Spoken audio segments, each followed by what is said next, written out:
bem-vindos a mais uma live da Marquijur, mais um famoso Marquijur Convida. E hoje temos uma temática muito importante, polêmica, atual e que muita gente tem dúvida. Hoje a gente vai tratar do direito ambiental em tempos de pandemia. E quem eu trouxe hoje para tratar desse assunto é um grande amigo, um colega de faculdade, Dr. Emanuel Fonseca Lima. O Dr. Emanuel é procurador do Estado de São Paulo, bacharel em Direito pela Universidade Presbiteriana Mackenzie, especialista em Direito Ambiental pela PUC de São Paulo, mestre e doutorando em Teoria Geral e Filosofia do Direito pela USP, e vai nos trazer aí uma imensa contribuição, porque ele tem uma vasta experiência nessa área, vai trazer dados, a cara dele, vai sim, com certeza.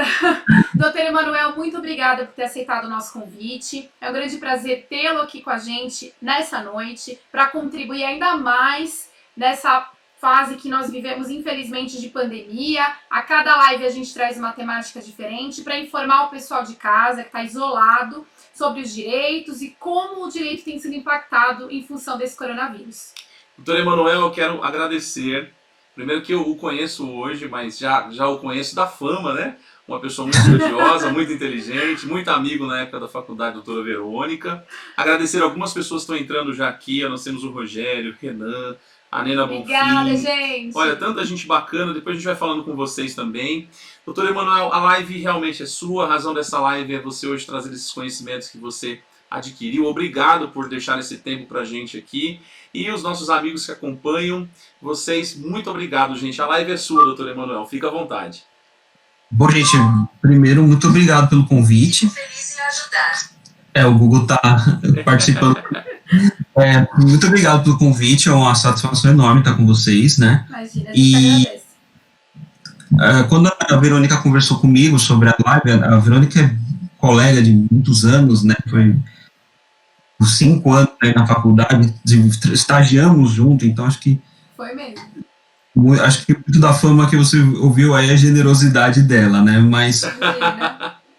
E, de fato, me fascina a questão do direito ambiental, e eu acho que é importante, nesse momento, a gente dar uma enfatizada em um aspecto aqui do direito ambiental que guarda muito similaridade aqui com o que a gente está vivendo, que é as mudanças do clima, né? Tá. Então, o que eu gostaria de conversar com vocês nesse bate-papo, primeiro, acho que é trazer um paralelo no que eles se aproximam, né? O que uma coisa tem a ver com a outra. Aí, em seguida, a gente fala um pouquinho sobre as mudanças climáticas, alguns desafios que eles surgem para o direito, né? E em seguida a gente parte para algumas perspectivas que a gente aprende com a pandemia. Tá. Que lições que a gente está tendo agora que a gente pode aplicar no direito, né? Verdade. Então, como eu tenho aí no meu pezinho aí na filosofia do direito, na teoria, eu gosto de resgatar bastante o conceito deles, né? E eu gostaria de começar, inclusive, com uma analogia. A câmera está funcionando? Tá normal. Com uma analogia de um filósofo britânico que tem estudado muito a questão do clima, né? E ele vai trazer um exemplo que eu acho que ele é interessante para a gente conseguir entender. Agora estamos, né, só com áudio. Então, só com áudio. Gente, se precisar, eu pego o celular aqui, a gente faz eu tento fazer no Hangouts pelo celular e a gente corta esse probleminha. Sem problema, doutor Emanuel. Fique à vontade, Fique à vontade. Aí.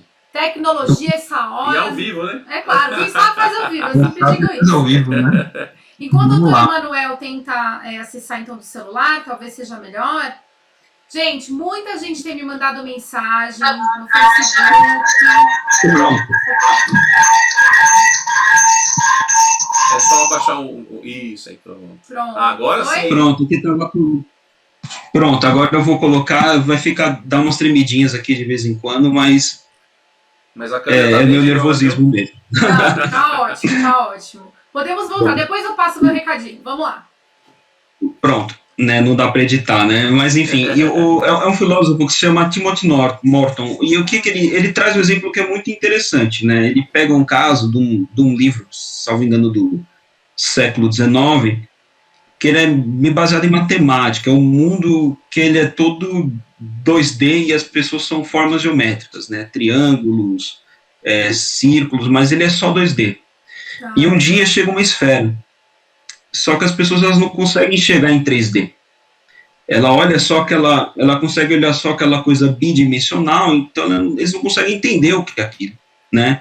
Eles olham um pedacinho, aí às vezes conforme ela bate no chão, ele vê ela menor, maior, e ele fala isso um pouquinho do que acontece com a gente lidando com esse tipo de problema. Porque Verdade. tanto a mudança climática quanto a pandemia do coronavírus, ele inclusive ele falou isso, tuitaram para ele e perguntaram, né, se dava para comparar, ele falou sim, com certeza, né. Tanto elas, a gente não tem instrumento teórico para entender isso. Então, por exemplo, a gente não consegue enxergar o que é mudança climática. A gente vê um pedaço dela, a gente escuta algumas coisas, a gente vê o desdobramento em alguns aspectos, né, mas a gente não consegue ver ela como um todo. O coronavírus é a mesma coisa, a gente não vê o coronavírus andando por aí, a gente vê aspectos, a gente vê notícia, a gente vê, e por isso é tão difícil da gente entender o que ele é, porque a gente não consegue captar ele como um todo, né, ele vai chamar isso de hiperobjeto, né, e até por ter essa característica, os hiperobjetos eles são tão difíceis da gente lidar, porque a gente não conhece, a gente não sabe o quanto isso avança no tempo, a gente não consegue entender qual que é a extensão dele, ele é tão amplo que a gente só consegue enxergar um pedacinho dele, né? Então, acho que uma primeira aproximação é essa. A segunda, a gente tem, no âmbito de alguns teóricos, aí eles têm analisado as eras geológicas e falam que a gente entrou numa outra era. É uma era que a gente chama de antropoceno. O que é o antropoceno? A atuação do homem sobre o planeta ela é tão forte que ela já provoca impactos que são irreversíveis. Sim. Então, a gente consegue... Será que se eu pegar Tá dando muito eco, gente? Não, tá ótimo o áudio. Não. Gente, se vocês Tá tiverem bom. sentido algum eco aí, se manifestem, mas pra nós tá ótimo. E, assim, o antropoceno, ele traz isso. Então, tem muitos estudos já que estão relacionando algumas pandemias, né, com com a nossa atuação na natureza, porque eles falam que muitas delas têm origem em animal silvestre, e é um vírus que salta do animal para o humano, né, então ele fala que isso é uma zoonose. O caso do corona tem as discussões, se o morcego, como isso chegou, mas o fato da gente estar avançando em áreas silvestres e estar tendo esse contato cada vez maior e às vezes de forma pouco coordenada, né, pouco ética inclusive, isso tem motivado aí, tem dado margem a algumas pandemias. O Ebola, por exemplo, se atribui a isso, né, entre outras, né. Então, aqui a forma como a gente relaciona com a natureza, a gente vai retomar isso um pouquinho mais para frente, ela pode gerar mais pandemias, né. Esse aspecto do antropoceno a gente vê também com o clima, né, e aqui, qual que é a ideia? Quando a gente chama de mudança climática, nós não estamos falando daquele ciclo natural que o planeta vive, né, a gente está falando da mudança que o homem provocou, que a atuação humana provocou. A gente tem um grande instrumento normativo hoje no direito internacional, que é a Convenção Quadro das Nações Unidas para a Mudança do Clima. Ela lá no artigo 1º, ela fala o que é mudança climática. Para o que a gente está dizendo aqui, mudança climática é aquela alteração que foi provocada pelo homem, né? Então, é aqui que a gente começa a ter essas aproximações, né? E aqui, se a gente fica na dúvida, né? Mas alterou mesmo? Tem a ver mesmo, né? E aí, existe um órgão, que é um comitê nas Nações Unidas, né, um painel, na verdade, que ele congrega estudos de gente de todo mundo. E ele busca os consensos científicos, também IPCC, né, e o IPCC, ele vai revisando toda a literatura, ele tem vários critérios, é super rigoroso, e eles pegam estudos de várias áreas. Então, por exemplo, tem umas medições que são feitas de temperatura desde 1850, e que constataram, por exemplo, que as 3 últimas décadas foram sucessivamente as mais quentes do planeta. Então, de lá para cá, a gente está cada vez esquentando. É que é um processo gradual, a gente não percebe, né? E tem alguns estudos que você faz pelas impressões que o clima deixou no gelo, no solo, e que apontam, por exemplo, que o período de 83 a 2012 foi o que apresentou uma temperatura maior do que a média dos últimos 1.400 anos. Caramba! E a tendência é Isso. só aumentar, né, doutor? Porque Cada vez nosso aumentando. consumo permanece o mesmo, nosso estilo de vida não mudou, a não ser agora. Não sei se o mundo vai sair diferente por conta do coronavírus, mas com um novo pensamento ou com uma nova realidade. Mas se a gente permanecer com as mesmas atitudes, os mesmos atos, a tendência é isso piorar, não é? Cada vez mais. Sim, e isso tem reflexo em todas as ordens, econômico, reflexo social. Então, por exemplo, quando é que a gente precisa pensar o planeta como ele tem um equilíbrio muito delicado. Então, por exemplo, quando você mexe um pouquinho ali, 1 grau, 2 graus, isso repercute corrente de ar, em corrente oceânica, enfim, e altera todo o equilíbrio. Então, por exemplo, dos efeitos que a gente observa é você mudar o regime de chuvas. Então, algumas regiões vão começar a chover muito mais e ter problema com inundação, e outras vão ter problema de seca. Aqui em São Paulo nós já vimos isso, né? Sim. Então, a gente tem um problema de perda de biodiversidade, de alagamento em zona costeira, e tem um ponto que eu acho interessante, é que quando você começa a deteriorar a qualidade de vida num lugar, você gera migração. A gente está criando uma categoria hoje, ela ainda é meio complicada ainda para o direito internacional, porque ela não é bem prevista, que é a ideia do refugiado climático, do refugiado ambiental. Então a gente tem regiões que vão sofrer uma piora tão grande da qualidade de vida, ou então regiões até que vão desaparecer, já estão condenadas em qualquer estudo. Por exemplo, algumas ilhas lá da Micronésia, elas já vão consideradas que vai desaparecer. Então a gente tem um caso aqui inédito, que é o desaparecimento do Estado por perda da base física dele, né? Caramba. Então se estuda, o caso mais emblemático é o de Tuvalu, né? Então quando você pesquisa qualquer coisa deles, eles estão discutindo, e aí como vai ficar a nacionalidade, né? Exatamente. Eu vou ser o quê? Eu sou nacional de Tuvalu. Né? É apátrida. Então tem todo um estudo com base nisso, né? Tá. E quando a gente pega na questão de disponibilidade hídrica, eu vou pegar uns dados aqui que são meio assustadores, né? Na região do norte da África, por exemplo, eles imaginam que possa ter, por conta da diminuição das chuvas, cerca de 75% de perda de terras aráveis. Né? No Nilo, é muita gente. No Nilo é de 12 a 15. Não tem como plantar, não tem comida. Não tem desenvolvimento. Exato. Não tem. E a gente está dizendo em impacto até mais, assim, de todas as ordens. Por exemplo, eu estava vendo agora há pouco, uns estudos que eles estão apontando na França que eles estão com medo disso afetar a produção de vinho e não conseguir mais produzir vinho lá. Ah, não, para tudo. Como assim? Isso é um problema grave, doutor Emanuel. Como sobreviveremos sem vinho? Pois é, né? Então. A gente vai. É o tipo de problema que a gente pode lidar quando a gente fala em perda de biodiversidade, por exemplo. Vocês eliminam uma espécie, o que não vai afetar em outras, né? A gente, na verdade, nós estamos num grau de conexão que é difícil, quando a gente mexe com uma, mexe com outra. Sim. E aqui até um dado que esse me chocou bastante, é na região do Rio Jordão, do Jarmuk, lá na Palestina, Israel, estão estimando uma perda de 60% de disponibilidade de água. Isso, evidentemente, estimula conflitos. Então, existem estudos que apontam uma relação muito clara de conflitos com a questão de qualidade ambiental, né? Então, a gente tem a previsão de ver isso na região dos Andes também, né? Então, com perda de disponibilidade de água, isso afeta a energia, a indústria, pode afetar uma parte da gente, a gente também, o Brasil está em algum grau impactado também por isso, né?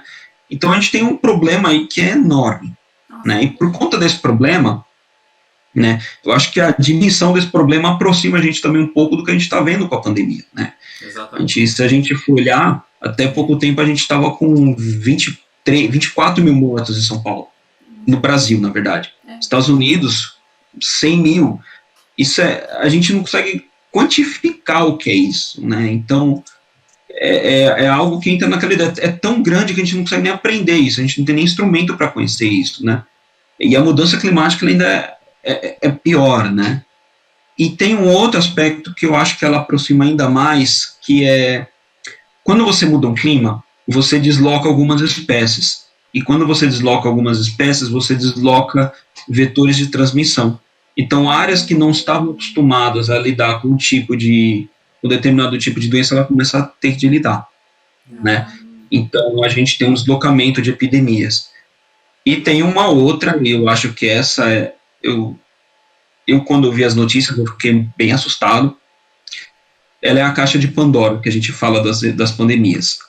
A gente tem uma região do planeta que ela é um solo congelado, e ele vai acumulando matéria orgânica de muitos anos, né? Então, o que a gente chama de permafrost, né? É um solo que ele é permanentemente congelado. Conforme o planeta vai aumentando, a gente vai tendo diminuição de geleira e derretimento do permafrost. E toda aquela matéria orgânica que estava ali, ela começa a ficar disponível. Então, o que alguns estudiosos estão falando hoje? Que existe um risco de doenças antigas começarem a voltar. Doenças que estavam ali. Então, houve um caso, salvo engano, na Rússia, que já começaram a se preocupar, que acho que foi um surto, não chegou a ser uma pandemia de antraz, e atribuem-se a isso a uma questão de uma carcaça de uma rena que estava congelada há décadas lá. Então, a gente... e saiu até na BBC recentemente. E por que isso é interessante trazer? O mundo que a gente que a gente provavelmente vai viver, em maior ou menor grau, ele vai ser muito diferente do que a gente está vivendo. Então, a ideia de a gente enfrentar pandemias como a gente está enfrentando agora, ela não é tão absurda, né? A gente pode ter a necessidade de ter medidas de eventualmente ficar em casa por mais tempo, seja por uma onda de calor, né, que se tornam mais frequentes, seja por conta de um desastre, seja por conta de uma doença. Então, é interessante a gente olhar que o direito, ele sempre usa a ideia do passado, ele sempre usa o que ele já fez. É verdade. Né?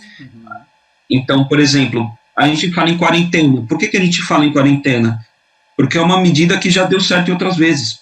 Né? O nome vem é criado na época, em Veneza, na época da peste bubônica, e que as pessoas ficavam no navio por 40 dias antes de desembarcar, né? Tá. Tem até uma discussão, por que 40 dias? Alguns acham até que era por conta da Bíblia, né? Porque o período que Jesus ficou no deserto e tal, e a gente estava naquela época, 1300, 1400, né? Então, eu sei que deu certo, porque o período de incubação da peste negra ali é 34 dias, então 40 dias resolveu. E Veneza conseguiu dar conta. E isso ocorreu em outras vezes. Então, o direito, quando ele está diante de um desafio novo, ele pode até alterar alguma coisa, mas ele busca o que a gente já fez e deu certo, né? Tá. Então, a gente chega aqui na outra parte, né? O que a gente está vendo aqui que no futuro pode ajudar a gente, né? O que a gente fez de certo, o que a gente fez de errado, e como isso no futuro pode beneficiar, né? Então a gente entra numa parte mais própria mesmo do direito, né? Okay. Até respondendo uma questão que a Verônica colocou, e há uma estimativa de que a gente tenha de fato uma redução das emissões esse ano, mas não por causa do Brasil. O Brasil, na verdade, ele tem uma característica um pouco diferente de outros países. A nossa emissão, ela não é tanto de queima de combustível fóssil. Se a gente for ver nossa matriz energética, boa parte ela é renovável. A gente usa hidrelétrica.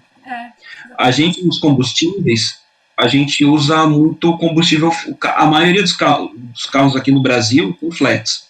Tá. Então, a gente usa esse combustível que o etanol, ele é considerado como carbono neutro, porque o processo de emissão dele, acredita-se que ele é compensado na hora que você planta a cana. Ela resgata. Ou seja, então, ele tem essa... menos poluível, digamos assim, é isso?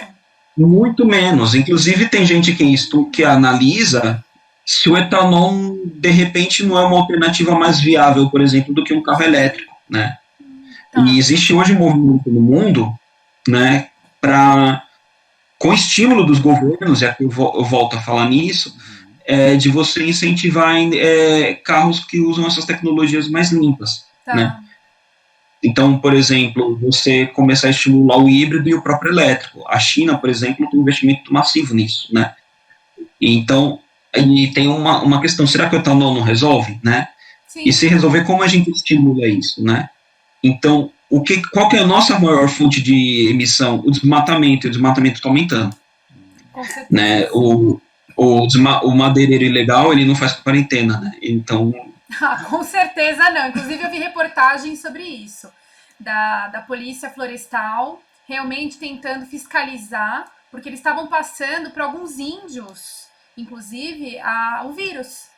Porque eles continuavam desmatando, continuavam tendo contato com reserva indígena, que não deveria ter mais esse contato, pelo menos evitar ao máximo, e estava prejudicando. Além de prejudicar a questão do desmatamento, né, também estava prejudicando a população que morava na região. Então, com certeza, não. Isso é uma tragédia humanitária à parte, né? Sim. Porque boa parte do que a gente estuda da história da América, quando a gente vê o contato, foi uma guerra biológica, principalmente, né? Sim. Porque haviam doenças que esses organismos não estavam prontos para lidar com ela, né? Então, realmente, e em certa medida isso ainda acontece, são povos muito vulneráveis, então eles ficam apavorados. Então, a gente escuta, eu tenho um contato com alguns, né? Eu converso eu gosto do tema, estudo, e alguns falam, isso gera até um impacto cultural, porque eles são povos que são de tradição oral, né? E quando morrem os antigos, ele perde a parte da história dele, né? Exatamente. Perde língua, perde um monte de coisa. Então, isso é um problema, assim, muito sério. Mas no Brasil, apesar do Brasil, a gente tende a ter uma diminuição, né? E aqui a gente aprende que algumas coisas que a gente está fazendo agora, por certo ou por errado, a gente pode corrigir. A primeira delas é que a gente percebe que o sistema jurídico, o direito, ele enquanto a gente pensa ele só em Estado, ele não dá conta de uma série de problemas que são globais. Por exemplo, se eu for regular a internet, e aí a gente teve uma fala legal do Vitor, né? A internet, ela não tem fronteira. Então, você está hospedando um servidor de pirataria ou algo do tipo, e você está no... Eu estou com um servidor, sei lá, na Sérvia, a autoridade brasileira pode fazer pouco em relação a isso. Exatamente. Né? O problema ecológico, a gente tem uma divisão jurídica que se faz, né? A gente tem os de primeira geração, que é aqueles que a gente conhece, né? Que são o desmatamento, que a gente localiza, e a gente tem aqueles de segunda, que é aqueles que são transfronteiriços, eles passam de fronteira, eles se prolongam no tempo, a gente não sabe quanto tempo ele vai durar e tal, né?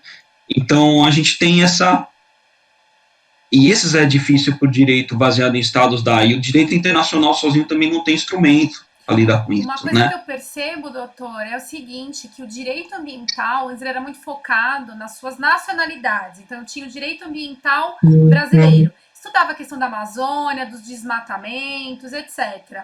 Mas agora, ainda mais nesse momento de crise sanitária que a gente vive, eu vejo que o direito ambiental, ele não tem mais fronteiras. Cada vez mais então, ele está cada vez mais internacionalizado para tentar justamente resolver as questões que o doutor está explicando.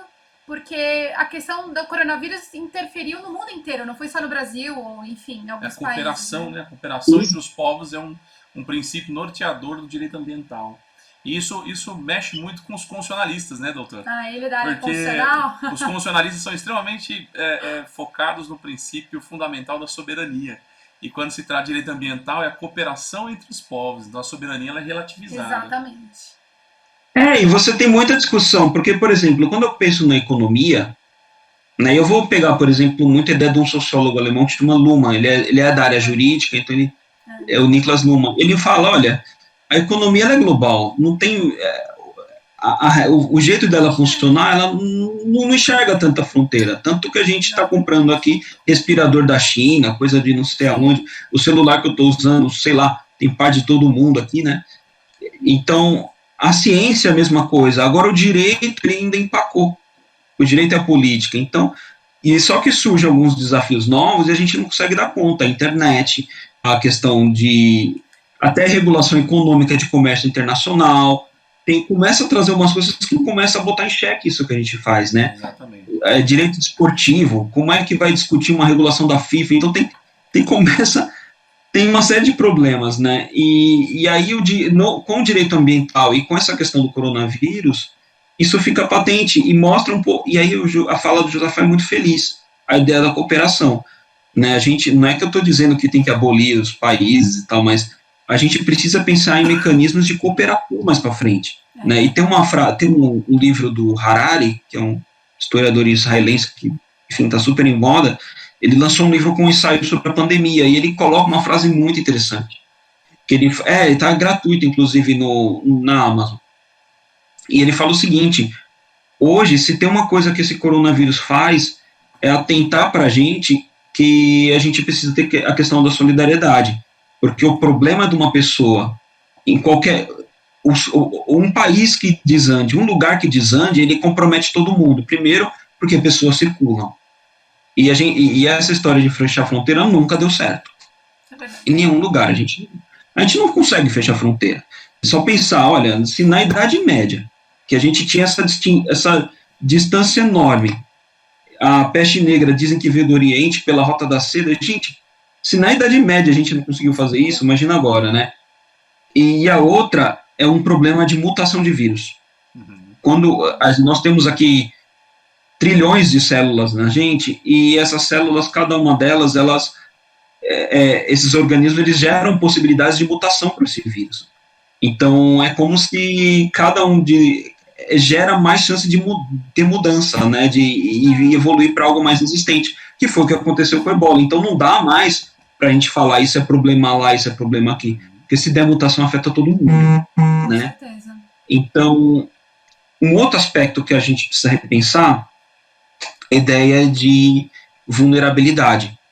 A gente precisa estruturar políticas públicas, instrumentos jurídicos para reduzir. A gente está vendo no Brasil, olha, a gente precisa fazer o isolamento, né? Existe todo um consenso científico em isolar, mas você também tem gente que não tem como se isolar, né? A gente precisa pensar como que o Estado pode ajudar aqui, né? Alguns países pensaram, olha, eu vou fazer um auxílio dessa forma, eu vou assumir parte da folha, né? Então a gente sabe que o Estado ou iniciativa privada, a gente precisa pensar em como vai lidar com essas vulnerabilidades, porque isso vai agravar outra situação, né? E tem um outro aspecto que eu acho interessante discutir, é que a gente costuma pensar o direito, né, numa linha do Kelsen ainda, né? Aquela ideia a sanção, né? A gente pensar sempre o direito para ele desestimular a conduta ruim. Então, tanto que a gente aprende, a sanção é a punição, né? Foi feita uma releitura do Kelsen na década 70 por um teórico italiano, tanto da filosofia política quanto do direito, que é o Norberto Bobbio, né? E o Bobbio, ele propõe uma coisa interessante, ele fala, olha, a partir do momento que você tem um estado de bem-estar, um estado que começa a atuar mais na economia, um estado... a sanção ela não pode ser concebida mais só como uma sanção negativa, a punição. Ela tem que ser pensada também como uma função promocional. O direito ele serve não só para coibir a conduta ruim, mas para estimular a boa. Então ele chama de função promocional do direito. Então, em vez de eu só punir, eu posso, por exemplo, se você fez uma conduta que é melhor, eu dou uma sanção positiva. Então a gente já tem algumas experiências no mundo inteiro. No Brasil tem alguns pilotos que a ideia, por exemplo, de pagamento de serviços ambientais. Né? A gente pensa no direito ambiental, o poluidor pagador, né? Mas também tem a outra cara desse princípio, o preservador recebedor. Então, existe uma série de mecanismos que é o seguinte, olha, se você preservou além do que a lei te exige, se você fez algo a mais, você está beneficiando a coletividade inteira, então você recebe, né? Então, hoje a gente percebeu, por exemplo, que muito dos trabalhos que a gente faz não precisa ser físico no escritório, né? A gente pode fazer home office e com isso, por exemplo, a gente diminui cargas sobre o transporte público, congestionamento e, consequentemente, emissões. Então, ainda que essa porcentagem seja pouca no que é do padrão de emissões do Brasil, melhora a qualidade de vida das pessoas. Exatamente. Doutor Emanuel, duas coisas. Primeiro, o seu rosto tá um pouquinho escuro pra gente. Eu acho que a tela tava melhorando o seu rosto. A gente adorou ver seu rosto aqui. Pois é, escureceu. É para diminuir emissões, gente. Melhorou agora? Melhorou, agora sim. Agora sim. E aí tem várias pessoas Eu vou acender uma elogiando. luz aqui, desculpa. Que isso, não tem problema. Quem Pronto. sabe faz ao vivo, Quem sabe doutor faz ao Emanuel, eu vivo. sempre digo isso. É isso aí. Pois é, né? Agora sim, agora estamos vendo você bem melhor. Doutor Emanuel, eu quero agradecer primeiro a presença de várias pessoas que estão acompanhando a gente aqui. Eu estou vendo o James Castilho, que é o Henrique. Doutor Urubatã. Doutor Urubatã, live que do está Doutor na Urubatã, segunda-feira estará conosco aqui. Sobre recuperação de empresas. Não percam, gente. E ele diz aqui, parabéns pela live, doutor. Chama atenção para a qualidade de vida em tempos de pandemia. Verdade. E aí, comentando também que a sanção não pode se sobrepor aos direitos fundamentais e tal. E eu tenho uma pergunta, até uma provocação ao doutor Emanuel. Nós vimos no governo do Jair Bolsonaro uma aproximação maior entre direito ambiental, o Ministério do Meio Ambiente com o Ministério da Agricultura. Como que o doutor enxerga isso? É bom, Essa é relação, ruim? né? Porque há realmente assim, setores que pertenciam ao Ministério da Agricultura e aí passou a pertencer ao... desculpa, o Ministério do Meio Ambiente passou a pertencer ao Ministério da Agricultura. No começo ele até tinha falado que ia eliminar o Ministério do Meio Ambiente, tudo seria Ministério da Agricultura. Provocação, doutor Emanuel. Vamos lá. Não, eu acho que é muito pertinente, ainda mais com o que a gente está discutindo, né? Quando a gente cria, eleva algo à condição de ministério ou uma pasta própria, enfim, a gente está mostrando, passa um sinal político, né? Quando eu digo político, não quero falar necessariamente partidário, né? Eu quero... A gente está trabalhando no âmbito daquelas grandes questões, assim, qual que é o papel do Estado, o que é tido como prioritário ou não, né? E quando a gente relega a gente fala, olha, não vai ser mais só o Ministério do Ambiente, tal, vai ser... Acho que a gente está mostrando que está passando uma indicação de que isso é uma questão que passa para o segundo plano, deixa de ser prioritário, né? Tá. Então, isso é um sinal muito ruim, eu acho que até para a imagem do país, né? Porque, poxa, a gente está vendo o mundo indo no movimento, nesse movimento de você trazer essas pautas, né? A gente está vendo as questões ecológicas, elas influenciam a sociedade de uma forma... E quando eu falo sociedade, eu estou falando todos os âmbitos, né? A gente está vendo, por exemplo, no âmbito da economia, a gente está discutindo economia verde no mundo, a gente está discutindo mercado de carbono, a gente está discutindo... no âmbito privado, por exemplo, entre as instituições financeiras, tem um acordo entre elas, né, que chama os princípios do Equador, né, que é você condicionar fazer certos empréstimos, investimentos, a você observar certos padrões ambientais, né, e aí, de repente, a gente vê isso ganhando força nessas outras áreas e, de repente, a gente tirando isso, fazendo perder um protagonismo, né. É um primeiro sinal. Não é que necessariamente vai ser uma política ambiental pior, né? Mas já passa uma imagem ruim, né? Agora, evidentemente, se isso fosse acompanhado, tudo bem, eu juntei, mas eu acompanho ações aí para efetivamente promover uma preservação, promover o desenvolvimento sustentável, aí eu acho que seria diferente, mas não é o que a gente está vendo, né? Sim, é verdade. Então, nisso, é algo que internacionalmente, inclusive, prejudica muito a imagem do Brasil.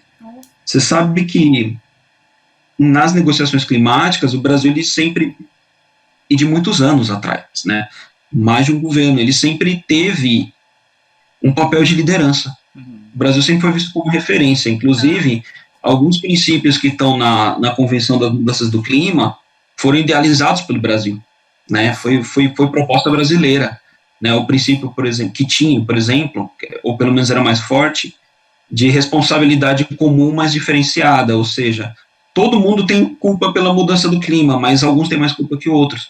Então, os encargos têm que ser atribuídos mais a uns do que outros, né? Doutor Enfim, mais até a questão do doutor Urubatã, a gente lê, né, materiais a respeito de direito ambiental e a gente vê essa mudança do centro, né? Aí a questão até filosófica, porque até então, nas dimensões do direito, o homem como centro, então direitos fundamentais, fortes, etc. e tal. Agora, com o direito ambiental, o centro é o ecossistema. E, ou não, e é uma pergunta já, e como supesar isso, né? Direito fundamental e o direito ambiental, quer dizer, o ecossistema e o direito fundamental. Então você tem o direito fundamental à propriedade, sim, por exemplo, e ao mesmo tempo você precisa preservar. Então a gente está falando aí de manter o meio ambiente sem perder a propriedade, esse sopesamento. Como que o direito ambiental tem lidado com isso? Nossa, essa pergunta é fundamental, porque, inclusive, ela está sendo discutida em muitos congressos recentes, né? Tá. A gente tem uma transição, que a gente fala, de um modelo antropocêntrico para um modelo que está mitigando para virando um ecocêntrico, né? O que não necessariamente é ruim. Na verdade, é você tirar um pouquinho do foco, é você entender.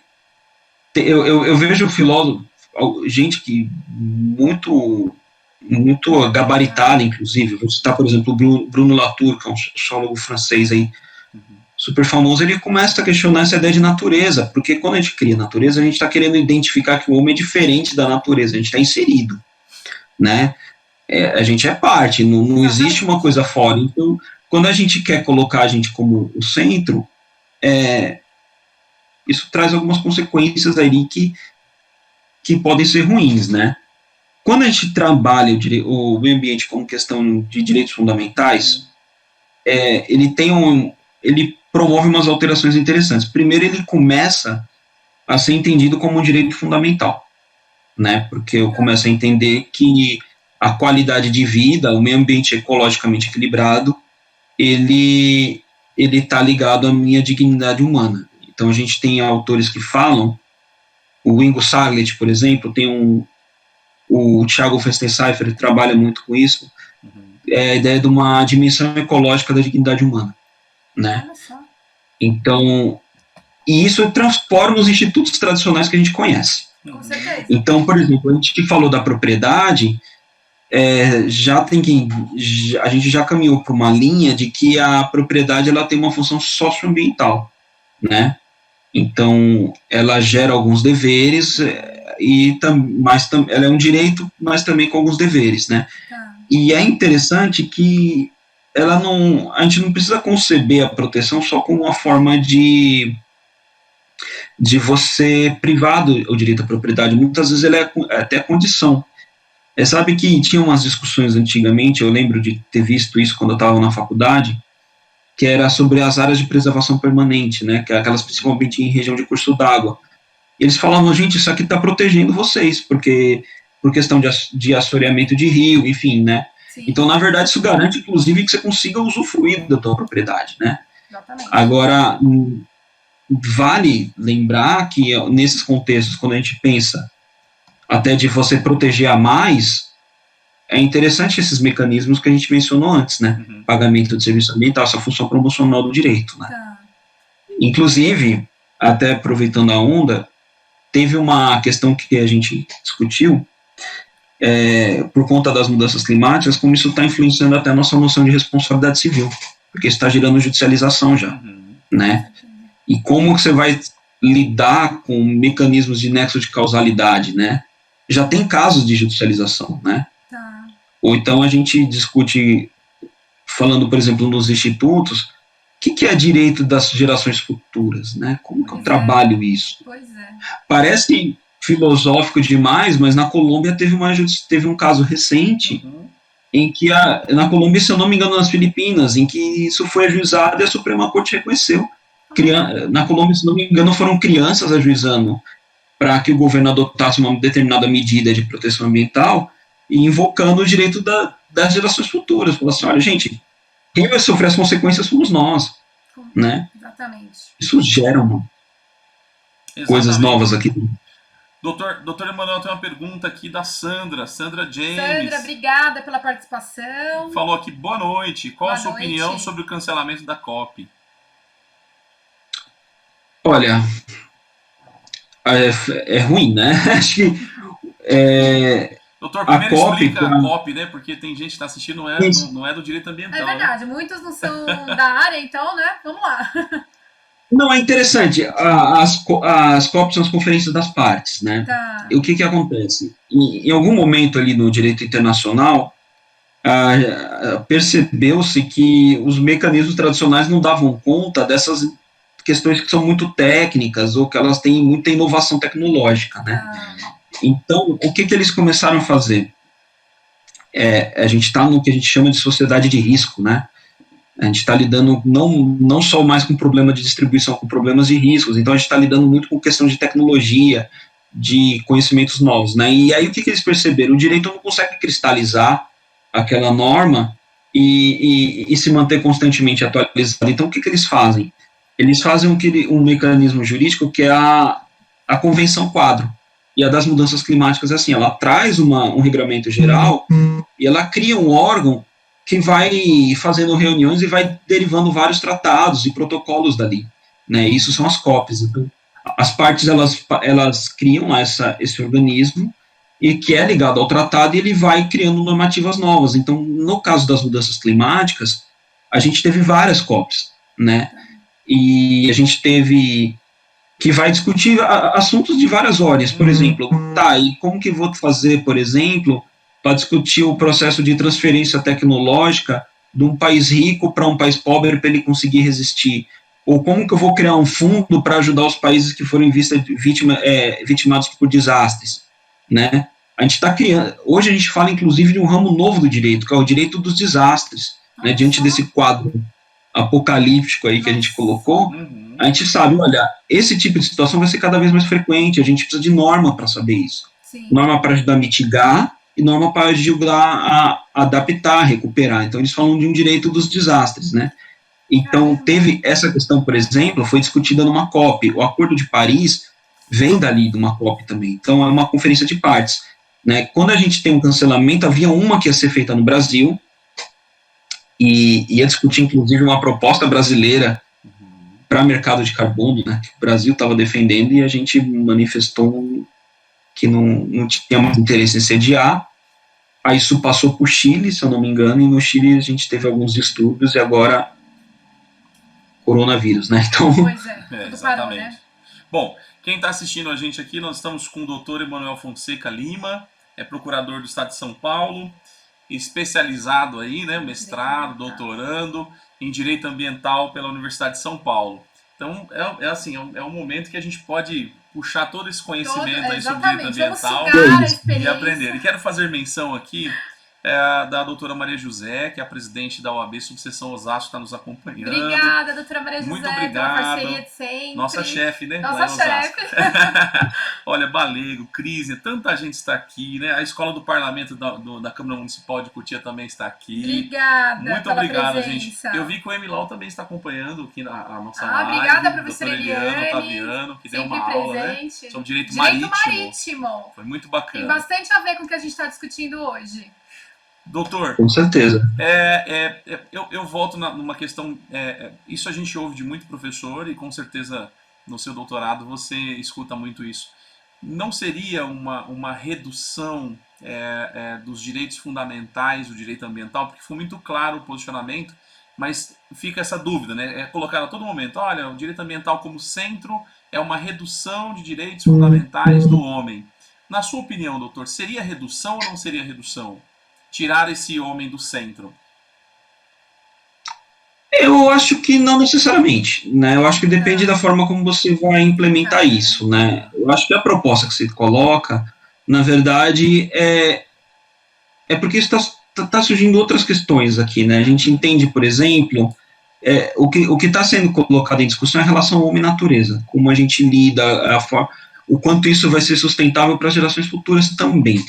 Né? Antes a gente pensava nessa lógica sempre pensando no homem, né? E hoje a gente pensa, por exemplo, em outras espécies, né? Até que ponto é ético, por exemplo, eu, por conta de uma atividade, condenar uma espécie inteira, extinguir ela do planeta, né? Então, a colocação aqui é um pouco diferente, né? Ele entende, na verdade, ele não valoriza, não relega a dignidade da pessoa humana para o segundo plano. Na verdade, ele só coloca outras questões tão importantes quanto, né? Tá. e entende que, na verdade, isso satisfaz, inclusive, a dignidade humana, né? Verdade. Ela, acho que é uma forma diferente de você ver. Agora, que o direito ambiental, ele, em alguns momentos, ele gera aí colisões, né, as normas de proteção ambiental com outros direitos, né, isso é evidente, né, a gente tem, por exemplo, a própria questão de propriedade, ela é sempre mencionada, né, é importante se encontrar um equilíbrio, né, em fazer isso, né, Que muitas vezes é e por difícil isso, encontrar, né, o equilíbrio, né? mas sabe, hoje o que se discute muito, por exemplo, a gente fala muito na ideia de uma economia verde, né, Sim. é falar o seguinte, gente, vamos decarbonizar a economia, não é, vamos mudar a pegada da economia, né, vamos deixar ela um pouco mais, um pouco menos nociva ao planeta, até porque se a gente acabar com esse planeta, a gente não tem outro, né. Pois é, por Tem um enquanto pessoal aí não que tá descobriram vida em Marte. Desenvolvimento sustentável, né? Exatamente. Desenvolvimento sustentável Não, e olha só que loucura, né? Eu vi uma live do até um pensador indígena, Ailton Krenak, e ele falava, ele com astrofísico, né? Foi uma live bem interessante. Ele falava assim, discutia isso, ele fala, gente, mas a gente não está conseguindo nem produzir respirador para todo mundo. Imagina ir lá para Marte, sabe? Calma, vamos garantir esse planeta. Vamos garantir esse planeta aqui, né? É o único que tem vinho, né? Então. Opa, voltando ao vinho, muito bem. Então, brincadeiras à parte, eu acho que é um pouco disso, de você garantir, na verdade, uma coexistência harmônica entre várias espécies, né? Sim, exatamente. Não vejo, em princípio. É porque nesse contexto surgem algumas questões diferentes, né? Por exemplo, personalidade da natureza. Tem países que discutem isso, né? A gente viu isso, e não só na América do Sul, né? A gente teve umas experiências aí no Equador, por exemplo, mas tem reconhecimento, por exemplo, de personalidade jurídica de Rio na Colômbia, né? Que é muito associado à cultura indígena de lá. E a gente sabe que, se eu não me engano, na Austrália ou na Nova Zelândia, não me recordo qual dos dois, também teve em relação a uma determinada montanha, né? Então, eles tentam, na verdade, mostrar que dá para lidar de outras formas com isso, né? Sim, com certeza. Aliás, tem um debate bem interessante sobre isso, né? E uma coisa que você falando sobre a questão dos animais, uma coisa que eu lembrei agora, o que mais foi veiculado nas redes sociais, na mídia, foi Veneza. Porque Veneza, historicamente, é super poluído, sempre foi, até por ser uma das cidades mais antigas, né? E agora, nesse período aí de isolamento social total, ainda mais na Itália, que foi tão impactada em função desse isolamento, por conta de uma pandemia com índices elevadíssimos de morte, você tem água cristalina, peixe. Até golfinho, me mandaram um vídeo, até golfinho você tem em Veneza. Então, eu acho que os animais voltaram ao seu habitat natural, porque eles haviam sido espantados pelo homem durante muito tempo. Então, você vê regiões do planeta que muitas vezes você não conseguia nem ver o céu, você não conseguia ver as estrelas, tamanha quantidade de poluição. Hoje, o céu está totalmente cristalino, você vê inúmeras estrelas, enfim. Eu acho que é uma resposta, o que a gente está discutindo hoje do direito ambiental, talvez seja justamente isso. Talvez seja uma resposta da Terra dizendo, olha, estou voltando a respirar, pelo menos por alguns meses, para dar um fôlego para conseguir sobreviver por mais tantos anos. Então, enfim, eu acho que tem a ver com o que nós estamos discutindo hoje, a questão dos animais, do próprio clima, né? E você sabe que foi interessante mencionar o caso de Veneza, porque hoje você pega algumas obras de ambiental, eles falam muito do direito à paisagem, né? Tá. E falar quanto isso não afeta a gente psicologicamente, emocionalmente, né? Gente, não é que precisa parar com tudo, mas na verdade, será que a gente precisa fazer as coisas do jeito que a gente estava fazendo? Será que não existe uma forma da gente usar uma economia de uma forma tão danosa? Porque é bom a gente imaginar, por exemplo, já pensou se a gente estivesse em São Paulo, andasse aqui, conseguisse ver o Tietê de uma forma mais... a gente poder usufruir disso, né? Então, eu acho que é muito nessa linha, né? E tem essa discussão sobre direito à paisagem, dano paisagístico, né? Tem umas discussões bem interessantes sobre isso, né? Olha só. Inclusive, aliás, eu recomendo muito, tem alguns livros, assim, para quem quiser, tem o professor José Rubens Morato Leite, ele tem obras, assim, fantásticas sobre direito ambiental, né? Ele é professor da UFSC, né? Tá. Eu acho que é uma das grandes referências, junto com o Herman Benjamin, né? O Guilherme Purvin Figueiredo, que é aqui de São Paulo. Então, a gente tem bastante obra aí que explora essas dimensões novas do direito ambiental, o direito à paisagem, por exemplo. Super novo, Exatamente. né?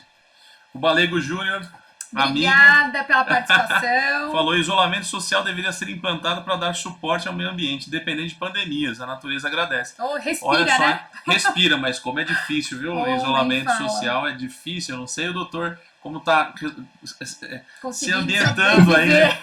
Porque, olha, é muito difícil, viu? Que fase, né? Que momento difícil que a gente vive também, de ficar isolado. A doutora Maria José colocou: o planeta comporta todos os reinos da natureza. Né? Sempre sensata, doutora Maria José. Exatamente. Exatamente.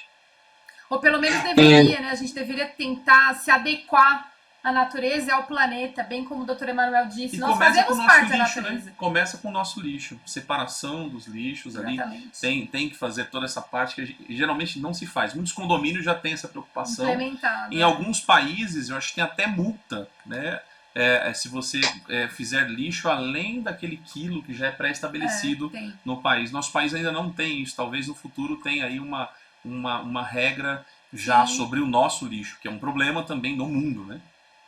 Não tenha dúvida, a questão de resíduos sólidos hoje é extremamente problemática, porque a gente pensa assim, vou jogar o lixo fora, mas onde é fora? Pois é, pra onde, né? Pra onde ele vai? E onde ele fica? Joga, ele desaparece. Então, na verdade, a gente tem uma política de resíduos sólidos, mas precisa avançar muito na questão de diminuição de geração de resíduos, né? E inclusive em reciclagem, porque não tem fora. Tem se eu não me engano, está no Pacífico, que acho que por conta das correntes oceânicas, né? Gera quase que um continente de lixo ali. Nossa. Né? Exatamente. É terrível, porque não tem fora, gente. A gente pode achar que pode sair de fora da minha vista, mas está indo para algum lugar e não tem onde colocar, né? Continua no planeta, então isso né? é bem... Exatamente. E quanto tempo para ele sair do planeta? Porque existem alguns locais de reciclagem dos resíduos sólidos, mas quantos são jogados, muitas vezes em terrenos baldios, e demora às vezes séculos, né? Enfim, dizem que o plástico e outras substâncias demorar aí uma eternidade praticamente para ser decomposta. Então, só você pensar, se o Cabral tivesse chegado aqui, tomado uma garrafa de água mineral ali, uma garrafa de plástico, jogasse lá em Porto Seguro, a gente encontraria ela lá quase que inteira. Nossa Senhora, ou seja, demora mais do que eu imaginava. Muito, então, mas o que a provocação do isolamento social é interessante também. Eu acho que talvez não isolar, né, a gente, né, mas eu acho que talvez a gente pensar em formas que a gente impacte menos. Talvez. Exatamente. Será que precisa todo mundo tá tendo esse deslocamento de todo mundo para o mesmo lugar toda hora, que isso gera problema urbanístico de todas as ordens, né? Será que a gente precisa fazer tanta viagem de negócio quando a gente consegue resolver aqui no Google Meets, enfim, né? Mas acho que essas tecnologias elas vão acabar vindo para ficar. E vão auxiliar, né? O home office faz com que menos gente saia de casa. Exatamente. E aí você vai conseguir, consequentemente, menos trânsito, menos emissão de CO2 na atmosfera. E talvez a tendência seja aí uma ambientalização ou uma consciência ambiental maior por parte de todos, né? Quero falar até da Sandra, que acompanha a gente aqui. A Sandra, obrigada pela participação. Que ela cuida das caixinhas de leite, né? Ela se utiliza de caixinhas de leite. É verdade. Para trabalhos de... E ela faz mestrado em Direito Ambiental. Legal. Por isso que ela está tão interessada e participou da nossa live. Muito obrigada. Ela tem consciência ecológica. Exatamente. Muito bem. Tem tanta coisa que ao invés de jogar fora, pode ser customizada, né, doutor? Sim. A gente tem o costume de jogar fora. Isso aqui joga fora. Essa mesa joga fora. Esse sofá joga fora. Tudo joga fora. Tudo joga fora. Quando muita coisa serve para ser customizada. Sim. Eu vou confessar uma coisa para o doutor Emanuel, para quem está assistindo a gente. Eu vai, tenho que o será? meu lado feminino, né? Que é Ai, meu gostar Deus. de assistir reformas, É verdade, é verdade. designer de interiores. Eu gosto no YouTube ficar Uhum. pesquisando. E como eu vejo, né? Essas são coisas que não se fala, mas aproveitando aqui, pensando no meio ambiente. As pessoas Sim, customizam muito, né? Customizam cadeira, customizam mesa. Tem filhos mais E velhos, fica né? tão bonito na casa, fica tão bonito no lar, porque o meio ambiente a gente pensa numa visão macro. Sempre pensa na visão macro, desenvolvimento sustentável, né? Amazonas, as matas, enfim. Mas quando a gente pensa na questão micro, é onde nasce o grande problema também do nosso Sim. planeta. Porque a gente faz muito lixo, a gente não customiza as coisas. Não Agora é uma onda recicla. interessante que é se valer da madeira de demolição. Eu acho isso tão bacana, doutor Emanuel, porque a gente sim, faz menos lixo, exatamente. né? Sim. Olha, eu notei aqui até uma canequinha aí que vocês têm, Olha né, só, olha só, de olha só. Veja só. isso. Muitos querem adquirir a Gente, caneca, doutor Emanuel. vocês pararam para pensar o quanto vocês estão deixando de gerar resíduo com copinho plástico Exatamente. Tem por essa dia? questão também. Verdade. Aí vamos supor que a gente pega uma entidade grande, vamos pegar o Tribunal de São Paulo, né? Se você reduzir isso, porque vamos supor que eu tomo um copinho de café, de água por dia, são 300 pessoas circulando lá, Sim. é bem mais. Você pega isso com 20 dias úteis, se fosse um copinho só, né?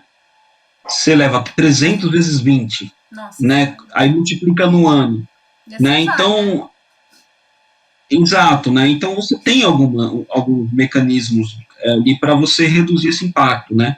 Exato. E até na linha daquilo que a gente falava do Estado induzir, já tem gente que discute, por exemplo, licitação ecológica. Você adotar critério de sustentabilidade em licitação, Olha né? só. Ou então, olha, não precisa usar uma coisa, às vezes é mudança simples, né? Não O precisa. importante é Gente, você mudar. sabe, é engraçado. Tem até o Tribunal de São Paulo, tem um projeto que chama Petição Mais 10, né? Sim. E, e eles têm uma fonte ali que você pode baixar, ela parece a Arial, Tá. só que ela tem fundo, né? Você vê aquilo reduz 20% do teu consumo de tinta. Olha só. Ou Não seja, sabia disso. até 20%. Ou seja, é menos cartucho que você vai comprar, é Com menos certeza. Menos lixos, material né? pesado que vai ser utilizado. Por uma coisinha que ninguém nota. Doutor Emanuel, estou amando esse bate-papo. Aprendi várias coisas novas hoje. Com certeza. Então, aprendi a judicialização do clima. Aprendi que existem algumas áreas novas do direito, como a questão do direito voltado aí para as grandes catástrofes. Para quem gosta de direito ambiental, é um prato cheio. Essa pandemia, o lado bom, porque a gente tem que ver o lado bom e ruim da vida em tudo, né? Eu acho que trouxeram dois lados bons. Primeiro, o planeta respira. E segundo, nós estamos aprendendo novos hábitos e novas áreas do direito, né? Então, eu estou aprendendo a cada dia com cada live. Muito obrigada pela sua participação. Tá no fim já? Está no final. Estamos aí alguns minutinhos para Vale a pena. finalizar. Muito obrigada por todos que nos acompanham. E é sempre um prazer receber colegas aí com experiência nas mais diversas áreas para contribuir com todos nós. Muito obrigada. Exatamente, gente. O doutor Emanuel esteve com a gente aqui, falando sobre direito ambiental.